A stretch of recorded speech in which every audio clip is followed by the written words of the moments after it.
All right, well, welcome everyone to the AIMHO 365 webinar, Space Jam, Influencing and Leveraging Residence Hall Ecology, presented by Mike Schilling of the University of Arizona.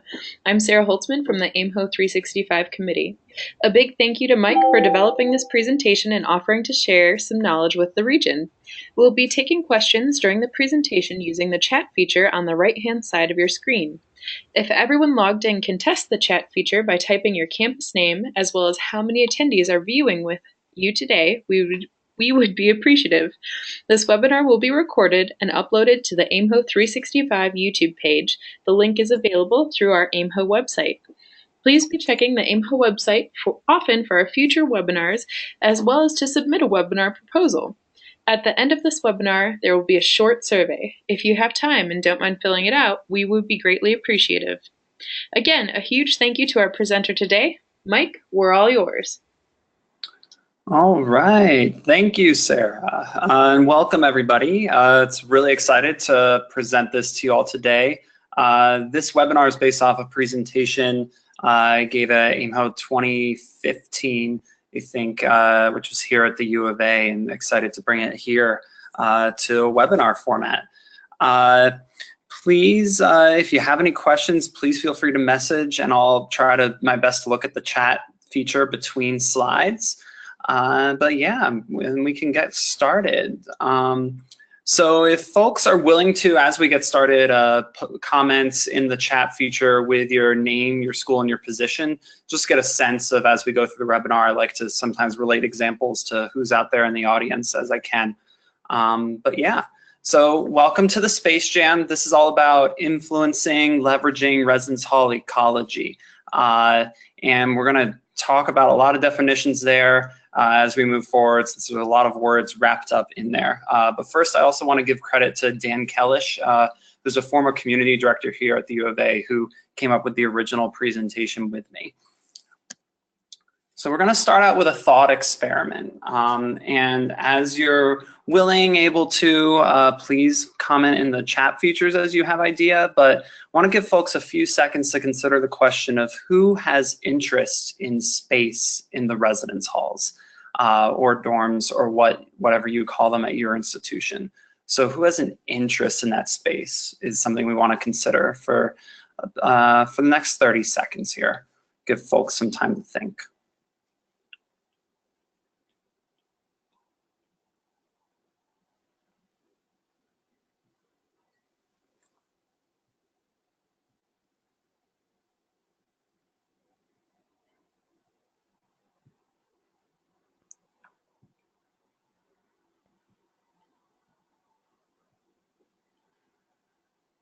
Okay, so when we're looking at this space, we're looking at an empty room, and we can think of, probably depending on the institution, a lot of different folks who have interest in this space. A basic example might be whoever's in charge of this space, and that word "in charge" has a lot of meaning behind it, but we can think of our hall directors, our resident assistants, or community assistants. We can think of our peer advisors, whoever our student staff is. They might want to run an event here. They might want to hold something here. We can think of the residents of the hall, the folks who are either paying or at least live in the hall. We don't really know what this space is, but we can guess possibly that it's not a resident room, but it could be. And so maybe the parents or the guardians of the folks living in there also have interest. We can think of our facility staff. We can think of upper level administration. We can think of campus partners who might want to hold an event in our halls. So we can think of a lot of folks who have interest, and we want to remember these folks as we move forward because it matters a lot about what goes on in the space, who has interest, and it influences that a lot. So here we have some learning outcomes moving forward in the presentation. So hoping that after this webinar, participants will be able to define ecology or give some definition of ecology as it pertains to space in a residence hall, describe their influence as housing professionals in how to leverage it towards educational and department goals, and apply the presented framework to a space under their management. And we're going to construct a framework as we move forward. So first, some grounding definitions. The first is space. I've used this word a lot, and so we should probably give some definition for it. So a space we're defining here as an empty room. We can think of it as a box. We can ignore those pictures and that bulletin board that we see on the left and right, respectively, and just think of it as space there. It's there. It doesn't have anything in it. It's there for our influence in many ways, or the influence of those who occupy it. We can move forward. We can add a little bit more to give a basic definition of an environment. We can basically, that's a space with which people act, with which people act. We usually don't think of environments when we're thinking of environmental models of development, when we're thinking of environments outside. We don't really think of them beyond interaction with some living things. And so that environment really isn't much without the potential for interaction, at least. That's why we can think of an environment as adding some furniture into it, as we did here with tables, chairs, and the pictures that we ignored earlier. Then we move into ecology. Ecology becomes a little bit more complicated, but ecology we can think of as that interaction, as that life that's brought to a space when there's interaction with it. And we see here, we have actually that same environment we were just in. The picture on the right is sort of from the opposite end of the picture on the left that we can see was from earlier. And so we see two very different ecologies here. On the left, we have what could be some meeting of some sorts. It could be a study session. It could just be a bunch of folks getting together and chatting. But we see that interaction, that ecology of the space. And on the right, we have something very different. You know, from experience of taking this picture, this is tie-dye, a tie-dye event that also was, I believe, a glow party of some sorts that we threw in the hall. But it's a very different ecology, but the same exact space, the same exact environment, actually, with the same tables and chairs, but the ecology is very different. That also points us a little bit towards influence. And so influence has a lot of power and ability wrapped up into it, but we can define it as that ability to manipulate environments to change the ecology. We'll go into ecology a little bit more further into the presentation, but we can see our influence right here over the environment, at least. These are actually technically two different rooms, but they mirror each other. And you can see how much the environment changes just by what we put in it. And so here on the left, we see whiteboards, we see tables, chairs. We can think about what ecology might occur when folks interact with this environment, just based on what we put in it. Because on the right, we can see that we have a pool, a billiards table there. And we can think of the ecology that would come from that. Most likely it would involve using that table for its intended purpose. And of course, in some cases, we see ecology where that doesn't happen and that table is broken, but we have exerted some influence through changing the environment.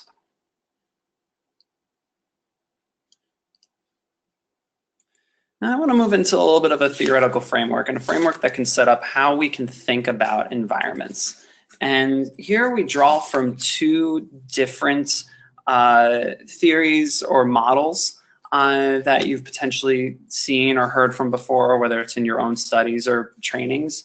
And these are the two, though, that I pull from to better talk about and form a common language around ecology and influencing it. So the first is Strange and Banning.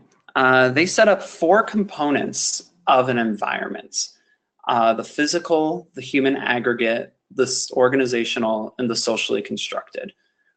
And so with the physical environment, we're talking mainly about what's present. What's the size and shape of this environment and the non-living things that we're putting in. We can also think of the living things because that creates space, but we don't necessarily have as much control over that, have as much influence over the people who enter an environment sometimes. And so we're really thinking about that physical environment and what signals that sends to folks. Most commonly, I see the physical component of strange and banning used when it comes to access to halls. So the basic example, putting stairs into a building is a different environment created than putting a ramp. And that can create physical barriers depending on what you put. And that's our influence over that physical component of the environment. The human aggregate component is who is present. And we're thinking about everyone who is present. So that's including our staff. Because we often think of human aggregate in terms of the students or the residents present. And that definitely does matter. But you being present as a housing officer can be different. And identities are certainly part of this. We often think of human aggregate in terms of social identities, but interests, hobbies, majors, etc., some more of those personal identities matter a lot too, especially to the folks who we're hoping are partaking in are interacting with the environment. Let me see the organizational component. That's what the institution does relative to this environment. So it's beyond just labeling a room. You know, one basic way we can think of this, which intersects with the physical component, is labeling a room, putting a sign on it that says study lounge, or putting a sign on it that says social lounge. Definitely have seen this at institutions, and that's definitely an organizational and a physical component of the environment. But another thing that matters is how does the organization use this space? I often think of this in the hall that I currently oversee. I often think of this in terms of our conference rooms.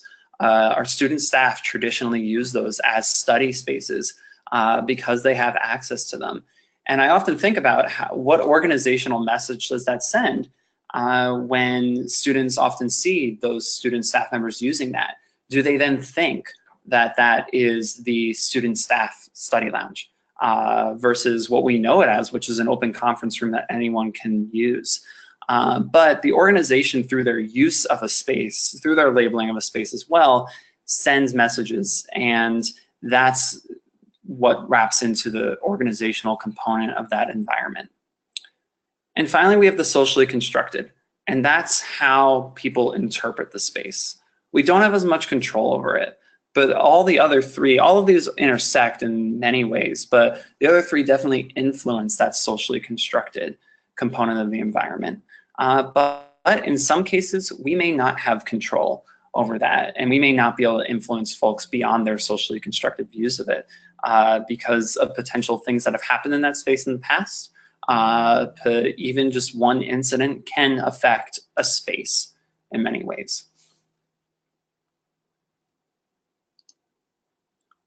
So I want to zoom out for a second because we also want to notice that when we're talking about these components, it's much more, we can think of these at different levels.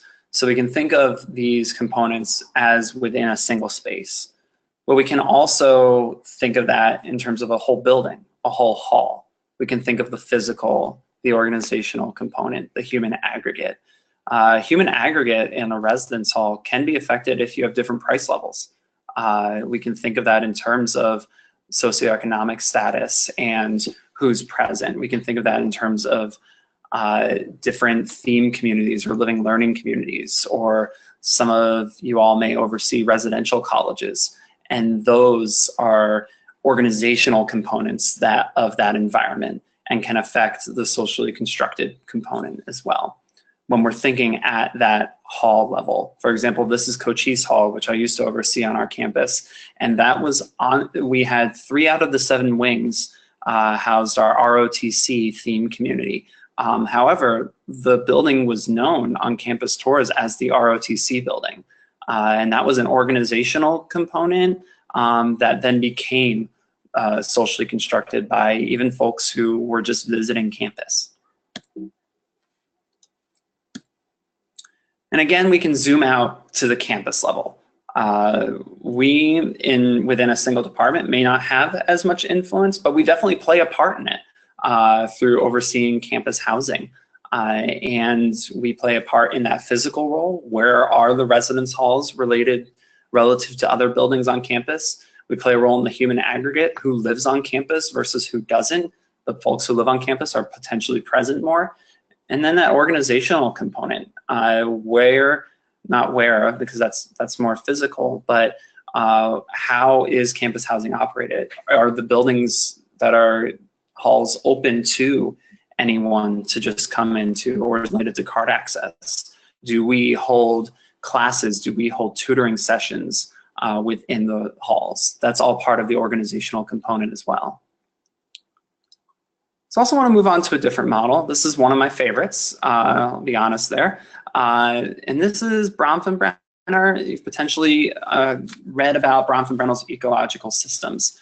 But strange humanities components are usually limited to whatever space, whatever we are currently looking at. We're not necessarily thinking as much about the ecology when we're thinking about strange abandonning. Strange abandonning help us set up the environment. Bronfenbrenner, you can think of as helping us think more about the ecology within that environment. I'm not going to go too deep into this, but Bronfenbrenner's ecological systems posit that development is a function of the interaction of the person and the environment. And so if we're thinking of development, student development as one of our goals, we can think about the person and the environment, and then what do we have influence over?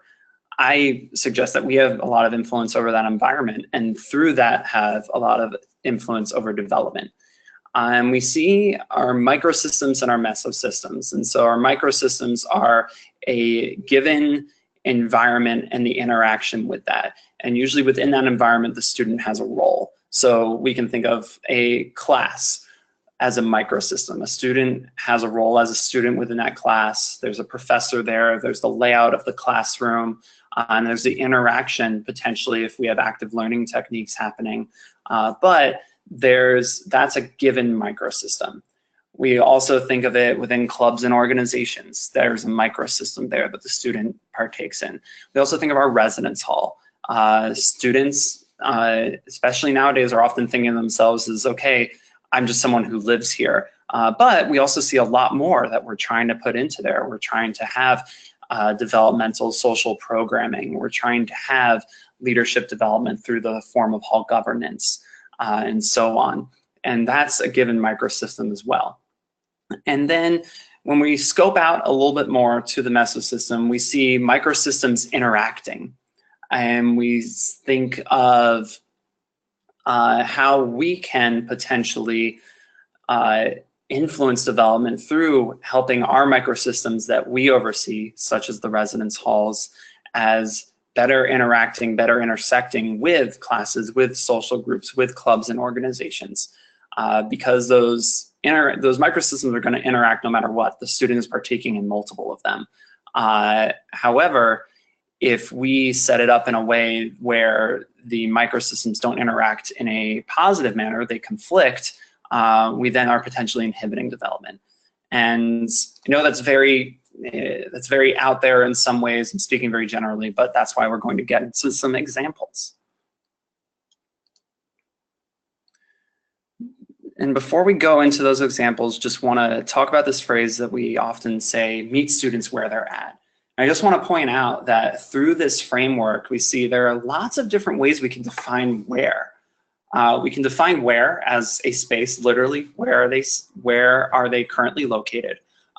We can think of it in terms of development, but we can also think about what are they participating in? How are they interacting with the environment? And how can we change where they currently are to better meet them where they're at? And this is where we get this purpose-driven ecological management, using influence over the many aspects of the environment to better support learning, to better support development, better meet our goals. And so really that where, meet students where they're at, is what I really want everyone to think a little bit more about. So now we're going to a tale of two spaces. The first, we've seen a lot of already in this presentation. It's a small building on campus, about 180 students, and this is one of two study lounges. And this is in the basement of the building, and this is what it looks like. It's not huge. And we have a sectioned basement we have a sectioned off basement in this building, which means we have this room, the pool room, billiards room that you saw earlier, and then a larger common lounge. And this wasn't originally a study lounge, but the real study lounge on the first floor right above it was used as temporary housing for the whole first semester 1 year. And so within that, we basically were looking at this as technically we didn't have a study lounge. Organizationally, we didn't have a study lounge. And so we needed to create some study space. We had this sort of meeting room here that doesn't have a door on it or anything. And that was our goal. We wanted to create some study space to better support that student microsystem, the microsystem in which students are partaking in academics and potentially want a space to study outside of the classroom. But then we also wanted to welcome temporary residents. We didn't want to send the signal that the space they were living in was everyone's study lounge that they couldn't use. And so we decided to leverage our influence here over the environment, particularly focusing on the physical component. We added academic materials to the bulletin board. We created a banner that said Cochise Study Lounge. And then we placed whiteboards that every hall had received in here to really try to send that message of this is a space for academics, this is a space to study, this is where you can come for that. And then organizationally, we wanted to make sure our programming didn't interfere with this study space. So we really tried to limit, we didn't have much common space in the building. This is one of maybe 4 common spaces, but we didn't want to have many events here or in an environment or create an environment where it was loud just outside of it. We wanted to support that studying and support those temporary residents in not having folks potentially resent that they didn't have a study lounge.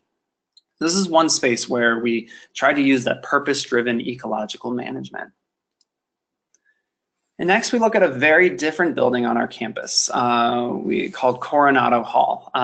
So whereas Cochise had about 180 students, Coronado has just north of 800 students living in it. It looks, you can see it looks a little bit like a hotel in the lobby and the rooms and hallways all being above. That's that first floor where nobody lives except hall staff. And we see the space here, though, a huge lobby entrance space that has lots of foot traffic. And that's really the ecology of the space. Folks interact with this space by walking through it or going to the front desk. And we also have an ecology in this building where students are already very engaged. They're involved in a lot of things. It's, I believe, our highest percentage population of fraternity and sorority students as well. And so we have these dual goals here of wanting to engage already engaged students. How do we meet our own goals of educational developmental programming in our housing department where those social goals are really being met elsewhere? And particularly, how do we add academic-based programming into here? And oops, I moved slides. There we go, back. And so the action that the community directors of the space have taken over the past couple of years is trying to set up a physical environment for engagement right where students already are. So again, that goes back to the physically meeting students where they're at. So you see a lot of signage here, but you also can see if you stop by this hall during an event, a faculty fellow or anybody really setting up a table right in the middle that students can drop by, interact, engage in the developmentally purposeful experience, and then move on to wherever they're next engaged. And we see an organizational component of repetition. So the organizations, as in the hall staff, the folks putting on events, are consistently using this space as that, so that this lobby becomes more than a lobby. And also organizationally working with front desk staff so that they know. So you want to consider how your organization, what messages your organization is sending if your front desk staff don't necessarily know what's going on right in their immediate vicinity. And so working with those desk staff members, should you have those, can be really important as well, and send a cohesive organizational message, because that's important to the organizational component of the environment.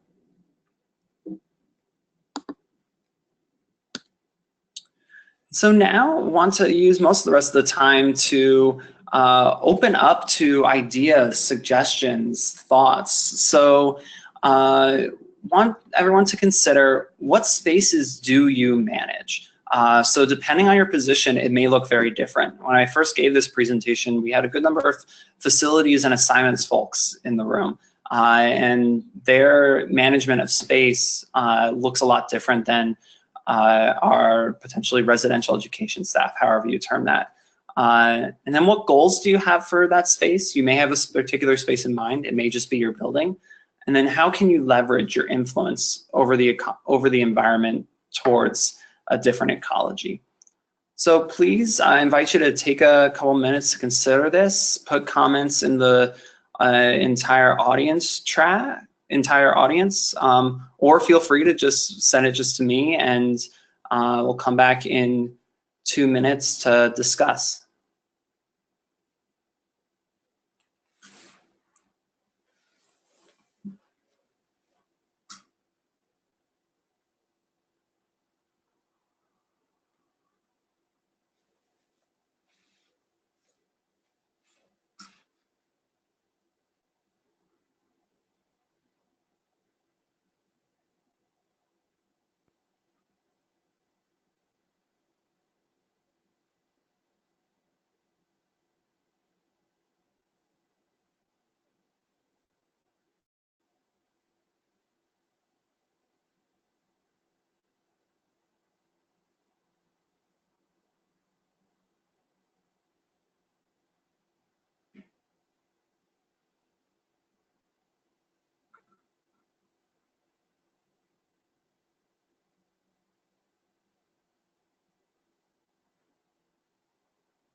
Okay, so I haven't really seen any suggestions from anyone, but that's completely fine. I know that this can be a somewhat tricky topic, and we're also already into late October. And so hopefully some of your goals for spaces you've already considered and worked a bit through, or you've already really used a lot of your influence over the ecology.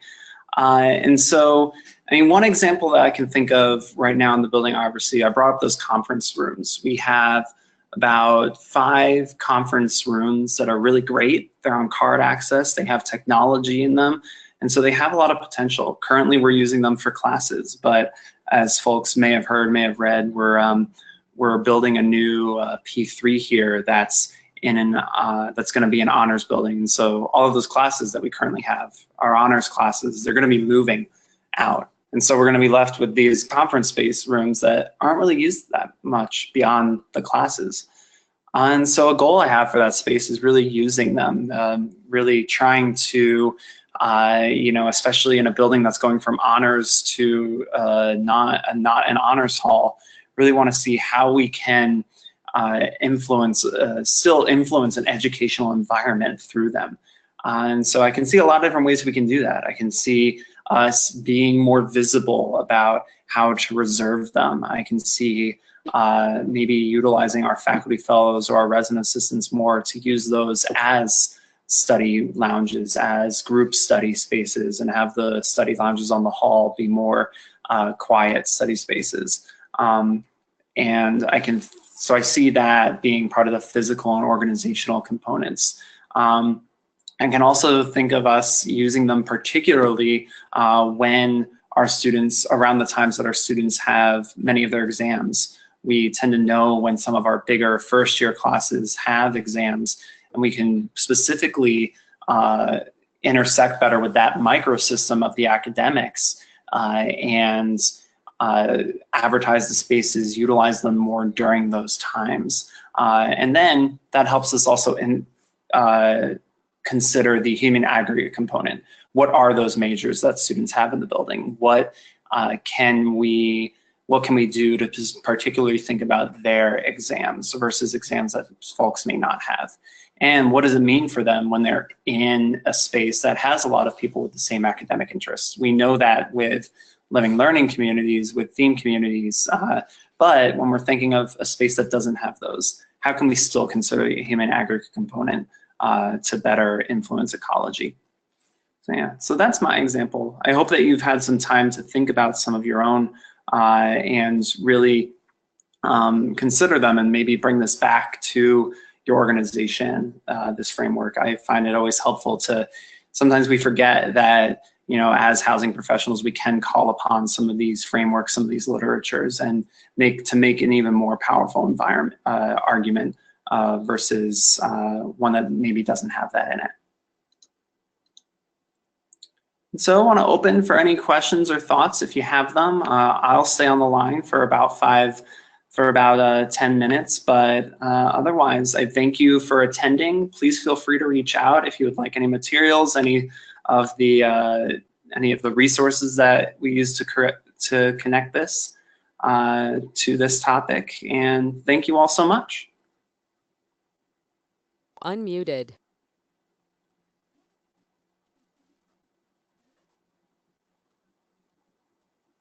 Awesome. Well, thank you, Mike, for taking the time to share your knowledge in this area. The association appreciates what you do for our members.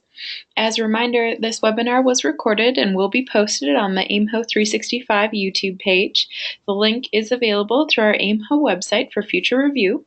Please be on the lookout for future webinars by checking our AIMHO 365 page on the AIMHO website, and take a few moments to complete the online survey that will appear on your screen here shortly after the question period is kind of done. Again, a huge thank you from the region to Mike for his presentation today. Thank you.